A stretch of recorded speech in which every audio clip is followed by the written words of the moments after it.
Salansan ng orasyon, pwede bang yung salansan ng orasyon ay gagawin nating maiksi, gagawin nating puder? Susi, gagawa tayo ng susi, no? Yung katanungan ni Kuya na, tara, paano ba to? Wala namang agimat, pero nasa puso ang tunay na agimat. Isigaw mo bro, ang lakas ng loob. Kahit walang agimat, laban tayo. Ahiping agimat, boy, walang makakahadlang. Basta nasa puso, tunay na agimat. Yeah! Yon, mapagpalang araw sa inyo. God bless at more blessing. May katanungan ng ating kagimat, no? Nagagamot at si kaibigan. Kung paano pwedeng isalansan yung mga orasyon at gumawa ng susi. Ito yung kanyang katanungan. No? Ayan. Yung mga nagkakalat muna, sinasabi ko kay Anthony Silatic Valderrama, rekta na ng PM.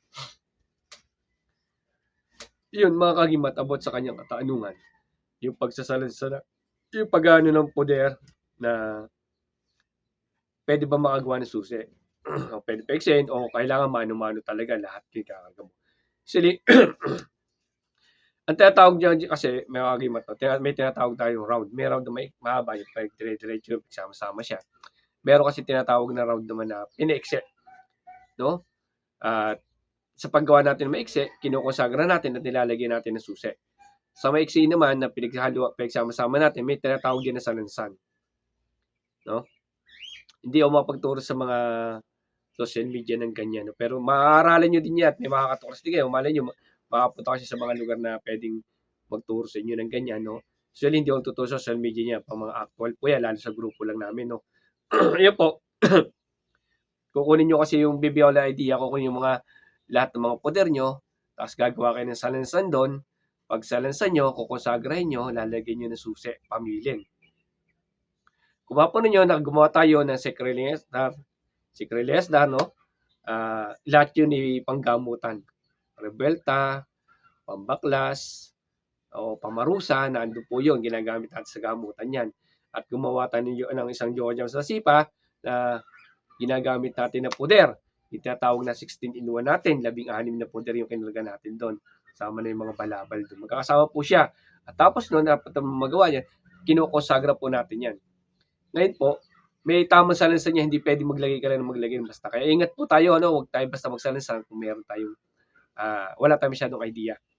Mga kagimat ng pagsasalansan kasi niya, meron kasi yung tamang proseso ng pagsasalansan. No? At sa pagsalansan yan, tsaka tayo konsagrahin, nagagawa natin ng susi. No? Yun yung pinaka ginagamit natin, sasabi nga susi, ginagamit natin pambiglaan. O yun, yung mga ano po no, mga pamamaraan na tinatanong ni Kuya. No, mas maganda ba daw yung mano-mano?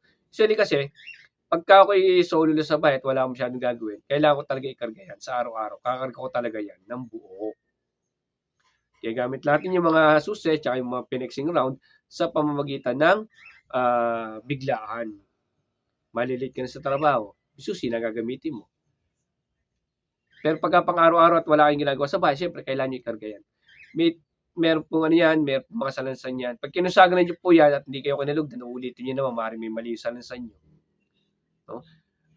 Pagpamalin nyo na at hindi pa makapagturo nyo sa mga social media na ganito. Medyo masilang-silang po yan. Kaya hindi po tayo magano sa social media. Dahil sa katanungan ni Kuya, binigyan ko lang ng idea kayo, no? Na mayroong mga tamang salansan po para makagawa kayo ng isang round. Natawag natin na round. Opo, inaral po natin yung para yung jigs po, no? Opo.